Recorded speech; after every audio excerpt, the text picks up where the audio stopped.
Hello friend, कैसे हैं आप लोग। तो आइए आज के टॉपिक में हम बात करने वाले हैं भारतीय लोकतंत्र में समानता के बारे में बात करेंगे। जब हम बात करते हैं भारतीय लोकतंत्र में समानता के बारे में, तो सबसे पहले बात तो ये आती है कि समानता है क्या। तो समानता एक प्रकार का मौलिक अधिकार है। क्या है? तो यह एक प्रकार का मौलिक अधिकार है जिसे हम लोग कहते हैं फंडामेंटल राइट्स कहते हैं क्लास। जब बात करते हैं फंडामेंटल राइट्स के बारे में, तो इसे भारत के संविधान के भाग 3 और आर्टिकल 12 से 35 के बीच में बताया गया है क्लास। इसमें तो आर्टिकल 12 से 35 के बीच में बताया गया है। लेकिन हम यहाँ पर बात करने वाले हैं केवल राइट टू इक्वालिटी अर्थात समानता के बारे में। तो समानता के बारे में जो बताया गया है वो आर्टिकल 14 टू 18 के बीच में बताया गया है। आइए चालू करते हैं इसके बारे में कुछ खास विशेषता। भारतीय संविधान में सब व्यक्तियों को समान मानता है। इसका मतलब क्या होता है? मतलब होता है देश के व्यक्ति, चाहे वो पुरुष हो, महिला हो या किसी भी जाति का हो, धर्म का हो, शैक्षिक हो, आर्थिक पृष्ठभूमि से संबंध रखता हो, वे सब समान माने जाते हैं। मतलब हमारे देश के अंदर हर व्यक्ति एक दूसरे के समान होता है, चाहे वो किसी भी पर्पज से, किसी भी कास्ट से, किसी भी क्षेत्र से वो आता हो। लेकिन इसके बाद भी हम ये नहीं कह सकते हैं कि असमानता खत्म हो गई।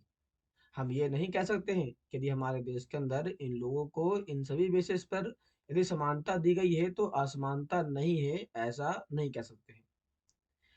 लेकिन फिर भी यदि हम अपने भारतीय संविधान में देखें, तो कहता है कम से कम भारतीय संविधान में सब व्यक्तियों की समानता के सिद्धांत को मान्यता दिया गया है या मान्य किया गया है।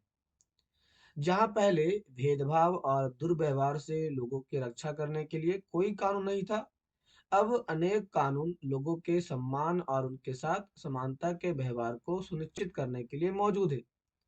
तो हमारे पास ऐसे कौन-कौन से कानून हैं जो व्यक्तियों के समानता के व्यवहार को स्थापित करता है, उनके सम्मान को स्थापित करता है? ऐसे कौन-कौन से कानून हैं? तो कहता है यहाँ पर समानता को स्थापित करने के लिए संविधान में जो प्रावधान है उनमें से कुछ इस प्रकार से है। पहला बात कहता है क्या, ये देखते हैं पहले पर। तो कहता है पहला कि कानून की दृष्टि में हर व्यक्ति एक समान माना जाता है। इसका मतलब होता है हर व्यक्ति को देश के राष्ट्रपति से लेकर के कांता जैसी घरेलू काम की नौकरी करने वाली महिला तक सभी को एक ही जैसे कानून पालन करने होते हैं। मतलब कि हर एक व्यक्ति एक जैसे कानून का पालन करेगा, चाहे वो ऊंचा हो चाहे वो नीचा हो। मतलब ये हुआ कि सभी व्यक्ति क्या है, तो सभी के सभी व्यक्ति कानून के सामने बराबर है। कानून के सामने बराबर है।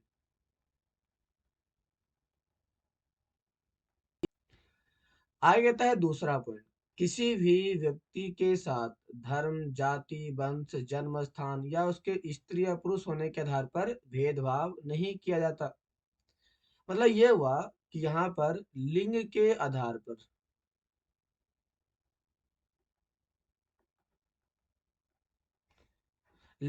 आधार पर भेदभाव को खत्म किया गया। तीसरा पॉइंट कहता है कि हर व्यक्ति सार्वजनिक स्थानों पर जा सकता है, जिसमें खेल का मैदान, होटल, दुकान, बाजार, ये सब लोग सार्वजनिक कुआं, सड़कों और नहाने के घाटों का उपयोग कर सकते हैं। मतलब पब्लिक प्लेस पर,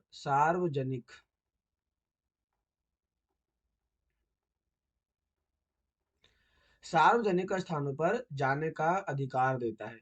और चौथा कहता है क्या, अस्पृश्यता का उन्मूलन। अस्पृश्यता का उन्मूलन। यदि हम इसके बारे में विस्तार से देखें तो इन सभी के बारे में हमारे भारत के संविधान के आर्टिकल 14 टू 18 में विस्तार से बताया गया है। यदि हम इसको आर्टिकल के बेसिस पर समझने का काम करें तो आइए देखते हैं कि आर्टिकल में इसे किस प्रकार से विभाजित किया गया है, यह बताने का काम किया गया है। क्लास अभी मैंने आपको बताया कि यहाँ पर हर एक व्यक्ति, चाहे तो वो भारत का राष्ट्रपति हो या कांता हो, इन सभी को कानून के सामने एक समान माना गया है। इसे बताया गया है आर्टिकल 14 में बताया गया है। दूसरा है कि व्यक्ति को जन्म के स्थान पे, धर्म के स्थान पे, लिंग के स्थान पे भेदभाव नहीं किया जाएगा। इसे आर्टिकल 15 में बताया गया है क्लास। तीसरा में कहता है ना कि हर व्यक्ति पब्लिक प्लेस पे जा सकता है, कहीं भी आ सकता है, अब कोई भी काम कर सकता है। तो यहाँ पर जो बात किया गया है ये आर्टिकल 16 में बताया गया कि वो किसी भी पब्लिक प्लेस पर जाने आने, यहाँ पर सभी कुछ करने का उसे पूरा पूरा अधिकार दिया गया है। और जो लास्ट का है आपका 17, इसमें दिया जाता है कि आपके क्षेत्र के साथ साथ किसी भी प्रकार का भेदभाव नहीं किया जाएगा, ये इसके अंदर आ जाता है। लेकिन क्लास इसमें एक चीज और भी है, वो आर्टिकल 18 में है, और वो ये है कि यहाँ पर उपाधियों की रोक।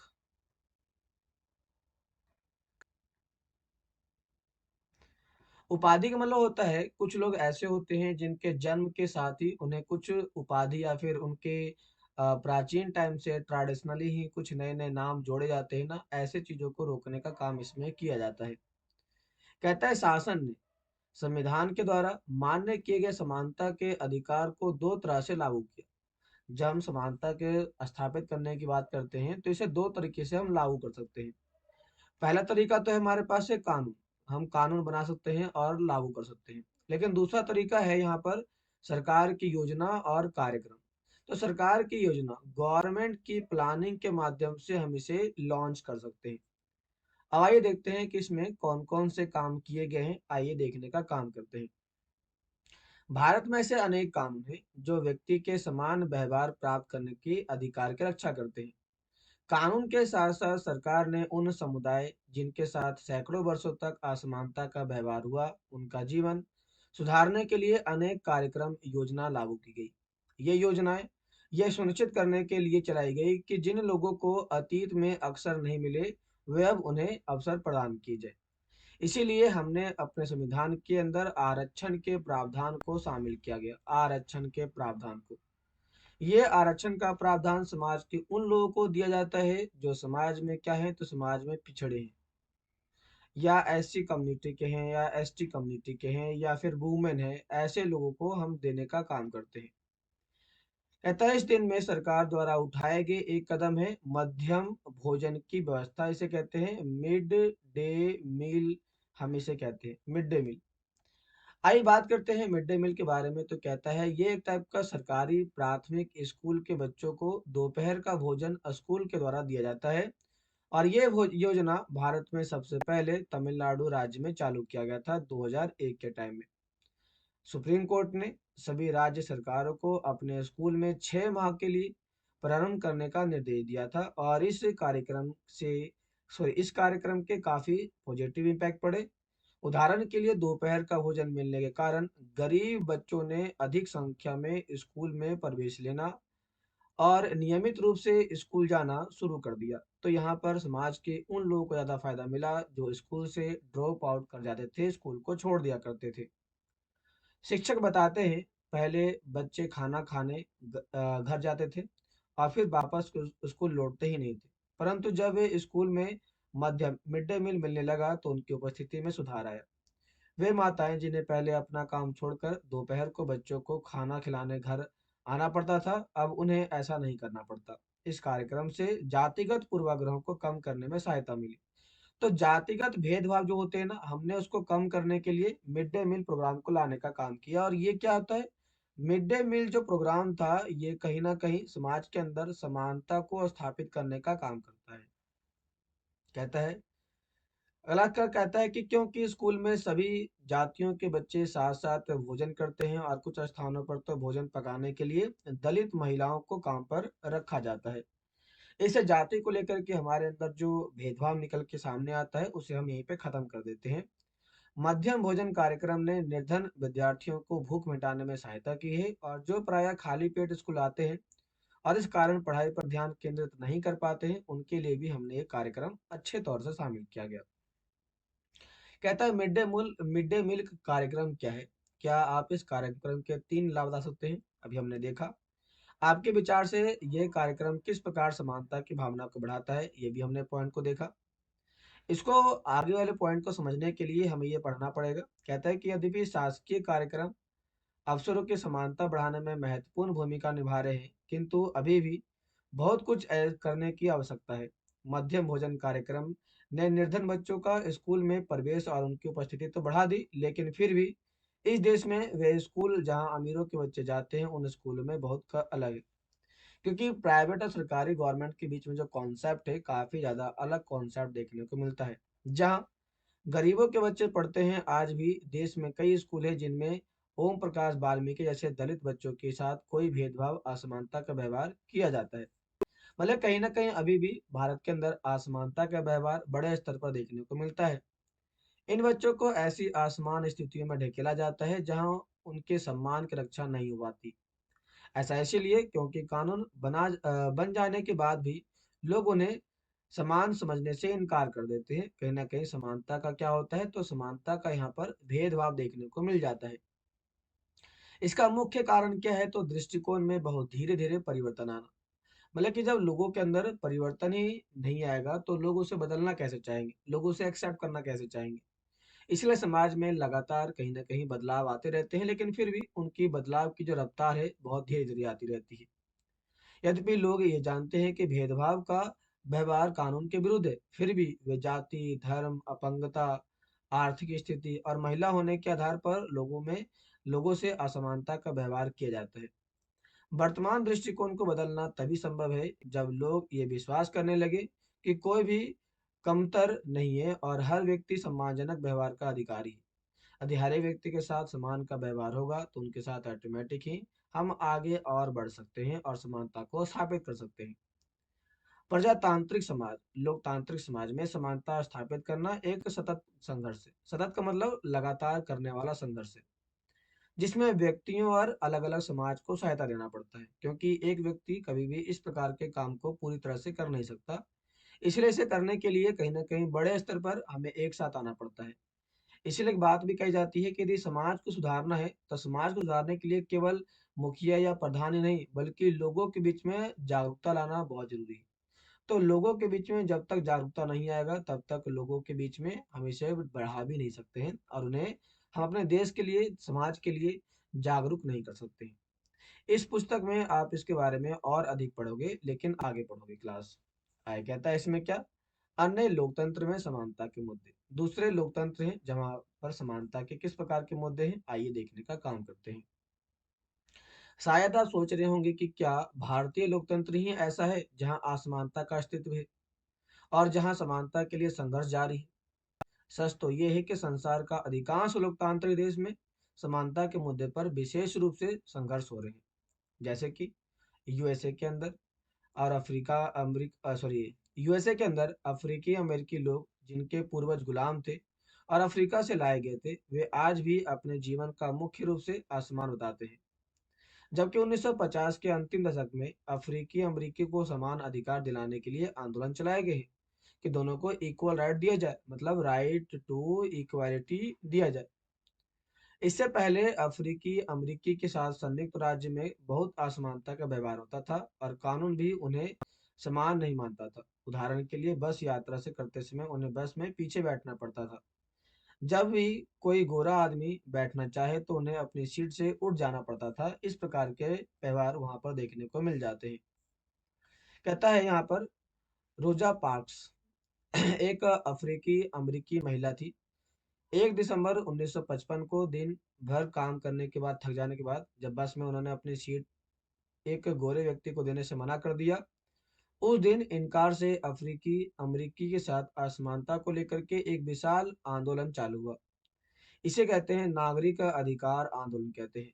ये नागरिक अधिकार आंदोलन क्या होता है, तो कह सकते हैं वह आंदोलन, मैं इसे आपको लिख के दिखा देता हूँ, यहाँ से समझ में नहीं आएगा। यदि इनसे लिखना चाहें तो आप यहाँ पर कह सकते हो क्लास।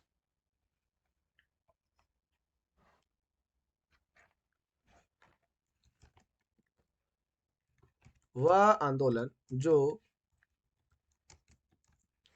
व्यक्ति के द्वारा मानव अधिकार की मांग की जाती है, उसे नागरिक अधिकार आंदोलन कहते हैं। इस प्रकार से आप इसके बारे में बता सकते हैं क्लास। इसी में थोड़ा-सा और आगे बढ़ते हैं तो यहाँ पर क्लास कहता है क्या? यहाँ पर आप इसे ब्लैक कर दीजिए। क्या तो कह रहा है यहाँ पर क्या? यहाँ पर सॉरी सॉरी यहाँ पर आया कहता है कि 1964 के नागरिक अधिकार अधिनियम ने नस्ल, धर्म और राष्ट्रीय मूल के आधार पर भेदभाव को निषेध किया। इसने ये भी कहा कि अफ्रीकी अमेरिकी बच्चों के लिए सब स्कूलों के दरवाजे खोले जाएंगे और उन्हें उन स्कूलों में जाने से नहीं रोका जाएगा। तो स्कूलों में जाने से जब रोका नहीं जाएगा तो किस किस आधार पर? तो वो कहा गया नस्ल के आधार पर, धर्म के आधार पर और जाति के आधार पर तथा राष्ट्रीयता के आधार पर। मतलब कि आप किस देश से हैं, किस जाति से हैं, किस धर्म से हैं, नस्ल से, इनके आधार पर रोका नहीं जाएगा और आप किसी भी स्कूल के अंदर जाकर के पढ़ाई कर सकते हैं, इसकी आपको छूट दी जाएगी। जो विशेष रूप से केवल उन्हीं लोगों के लिए खोले गए थे। इतना होने के बावजूद भी अधिकांश अफ्रीकी अमेरिकी गरीब थे। अधिकतर अफ्रीकी अमेरिकी बच्चे केवल ऐसे सरकारी स्कूल में प्रवेश लेने के लिए समर्थ थे जहां कम सुविधाएं थी और कम योग्यता वाले शिक्षक थे, जबकि गोरे विद्यार्थी निजी स्कूल में जाते थे और उन क्षेत्रों में रहते थे जहां सरकारी स्कूलों का स्तर निजी स्कूलों से काफी ज्यादा ऊंचा था। तो यहाँ पर कुछ आर्टिकल 15 से रिलेटेड पॉइंट दिया गया है। कह रहा है कि धर्म, मूल, वंश, जाति, जन्म स्थान के आधार पर भेदभाव का निषेध करता है। राज्य किसी नागरिक के विरुद्ध केवल धर्म, मूल वंश, जाति, लिंग, जन्म स्थान इनमें से किसी के भी आधार पर भेदभाव नहीं कर सकता। कोई नागरिक धर्म, मूल वंश, जाति, लिंग, जन्म स्थान के आधार पर किसी के आधार पर भी दुकानों, पब्लिक प्लेसों, भोजनालय, होटल, सार्वजनिक मनोरंजन के स्थान में प्रवेश पा सकता है। पूर्णतः या भागतः मतलब कि बहुत ज्यादा या कम राजनिधि से पोषित या साधारण जनता के द्वारा या प्रयोग के लिए समर्पित कुओं, तालाबों, स्नानाघाटों, सड़कों, पब्लिक समागमों के स्थलों का उपयोग कर सकता है, जिसे हम कहते हैं क्या, पब्लिक प्लेस कहते हैं। तो पब्लिक प्लेस पर कोई भी व्यक्ति यहाँ पे जा सकता है और इसका लाभ उठा सकता है। किसी भी नियोग्यता, दायित्व, निर्वर्धन या शर्तों के अधीन नहीं होगा। मतलब कि जाने के लिए कोई शर्त नहीं है, आप किसी भी पब्लिक प्लेस पर आसानी से जा सकते हैं, रह सकते हैं। इसका अधिकार पूरी तरह से लोगों को दिया गया। तो ये तो थे आर्टिकल 15 में किस प्रकार से लोगों के साथ होने वाले भेदभाव को रोकने का काम करता है। इसी में एक बात कहता है क्या, लोकतंत्र की चुनौतियां। लोकतंत्र के सामने कौन कौन सी चुनौतियां हैं?